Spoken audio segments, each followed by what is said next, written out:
प्यारे बच्चों, आज हम आपकी पुस्तक क्षितिज भाग 2 के जो सूरदास के पद हैं उनमें जो दूसरा पद है उसकी व्याख्या देखेंगे। आप इसे भावार्थ भी कह सकते हैं या इसे समरी या सारांश भी कह सकते हैं। ब्रज भाषा में लिखी गई हैं ये पंक्तियाँ, सूरदास ने लिखी हैं, सूर सागर से ली गई हैं। भ्रमर गीत सार जो है इसका शीर्षक है, वहाँ से ये पंक्तियाँ ली गई हैं। क्या लिखा हुआ है एक बार हम इसको पढ़ते हैं। इन पंक्तियों को कैसे पढ़ा जाता है एक बार आप देखेंगे। मन की मन ही माझ रही, लिखा हुआ है मन की मन ही माझ रही, कहिए जाई कौन पे ऊधो नाही परत कही। अब इन जोग संदेशन सुन सुन बिरहिन बिरह दही, चाहति हुती गुहार जितहि तय उततय धार बही। अवधि आधार आस आवन की तन मन बिथा सही, शूरदास अब धीर धरहि क्यों मर जादा न लही। ये जो है पूरी पंक्तियां हैं। प्रसंग हमने आपको बताया था कि श्री कृष्ण जो है मथुरा चले गए हैं, वहाँ के राजा बन गए हैं और उन्होंने वहाँ से उन गोपियों के लिए जो कृष्ण से अनन्य प्रेम करती हैं, जो सगुण भक्ति की उपासक हैं, उनको निर्गुण ब्रह्म और योग का संदेश दे करके उद्धव को भेजा है कि जाओ उनको समझा करके आओ। तो वार्तालाप चल रहा है उद्धव और गोपियों के बीच, कन्वर्सेशन है, बातचीत हो रही है। और देखिए क्या कह रही हैं गोपियाँ, मन की मन ही माझ रही। शब्द आया हुआ है यहाँ पर, एक शब्द आप देख रहे हैं माझ। माझ का मतलब होता है अंदर। गोपियाँ कह रही हैं हे उद्धव, हमारे मन की बात जो है वो हमारे मन के अंदर ही रह गई। मन की मन ही माझ रही, हमारे मन की बात हमारे मन के अंदर ही रह गई। कहिए जाई कौन पे उद्धव नाही परत कही। क्या कह रही हैं, क्यों अंदर रह गई उनके मन की बात? क्योंकि हम श्री कृष्ण से या नहीं कह पाई कि हम उनसे प्रेम करती हैं। कहिए जाई कौन पे उद्धव, हे उद्धव अब तुम ही बताओ, हे उद्धव अब तुम ही बताओ हम जो है ये बात अपनी कैसे कहें। ना ही परत कही, परत मतलब होता है बनते, यानी बात कहते नहीं बन रही है। कहिए जाई कौन पे उधो, हे उधो ये बात जो है हम किस प्रकार कहें, ये बात हमसे कहते नहीं बन रही है। कौन सी बात? कि हम जो है श्री कृष्ण से प्रेम करते थे और ये बात हमारे मन की बात जो थी वो हमारे मन के अंदर ही रह गई। और क्या हुआ, हम उम्मीद कर रहे थे कि श्री कृष्ण जो है कुछ दिनों में क्या करेंगे, वापस आ जाएंगे। लेकिन हुआ क्या है, अब इन जोग संदेशुन सुन सुनी, लिखा है अब इन जोग, जो जोग का संदेश, योग का संदेश लेकर के कौन आया हुआ है, उद्धव आए हुए हैं। उन संदेशों को सुन करके विरहिणी मतलब होता है विरहिणी। विरहिणी यहाँ पे कौन है, गोपियाँ विरहिणी हैं जो कृष्ण के विरह, विरह मतलब होता है व्यथा, कष्ट या पीड़ा। जो अब इन जोग संदेशन सुन सुन, हे उद्धव ये जो तुम जोग का संदेश लेकर के आए हो, योग का संदेश लेकर के आए हो, इसको सुन करके जो हम विरहिणियाँ हैं, हमारी पीड़ा, हमारी विरह जो है वो और क्या हो गई है, बढ़ गई है। चाहती हुती गुहार जितहि तय, गुहार मतलब होता है आवाज देना, जितहि मतलब जिस तरफ से, चाहती मतलब चाहती थी। क्या? हम जिस तरफ से चाहती थी कि कोई गुहार आएगी। कौन सी गुहार?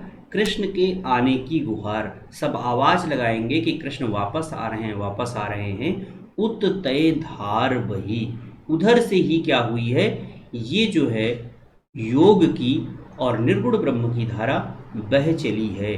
चाहती हुती गुहार जितहित, जिस तरफ से मैं चाहती थी, हम चाहती थी कि कृष्ण वापस आएंगे, उनके आने की गुहार होगी जो है, उस तरफ से क्या हो रही है, उततय धार बही, उधर से ही, उततय लिखा हुआ, उधर से ही क्या हो रही है, धारा बह रही है। किसकी धारा बह रही है? निर्गुण ब्रह्म की और योग की धारा बह रही है।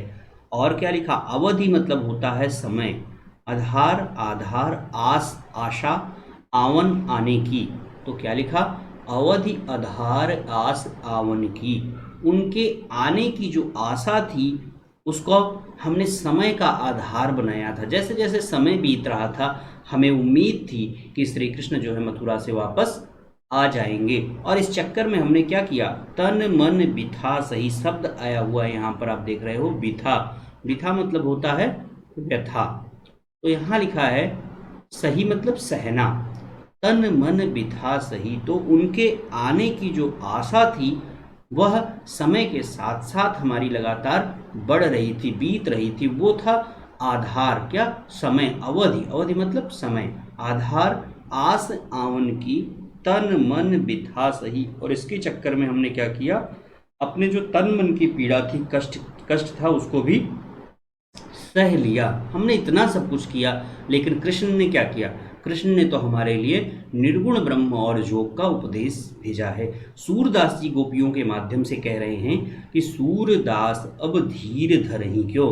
धरहि मतलब होता है धारण करना, धीर मतलब होता है धैर्य। सूरदास अब धीर धरहि क्यों, सूरदास जी गोपियों के माध्यम से कह रहे हैं कि हे उद्धव, अब तुम ही बताओ हम धैर्य धारण क्यों करें। सूरदास अब धीर धरहि क्यों, हम धैर्य, धीर मतलब होता है धैर्य और धारहि मतलब होता है धारण करना। अब हम धैर्य क्यों धारण करें जब मर्यादा न लही।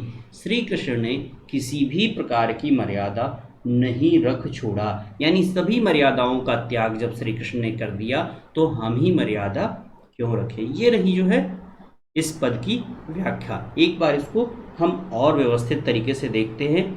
क्या लिखा हुआ है, लिखा है मन की मन ही माज रही।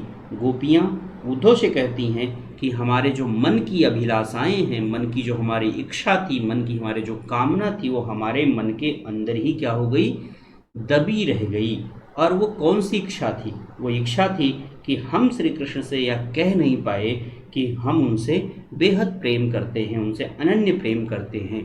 कहिए जाई कौन पे उद्धव, नाही परत कही। हे उद्धव, अब तुम ही बताओ हम अपनी यह व्यथा किसे जाकर कहें। अब तक उनके आने की आशा ही हमारे जीने का क्या था, आधार था। लेकिन उसी आशा के आधार पर हमने अपने तन मन के सारे जो दुख थे उनको क्या किया, सह डाला।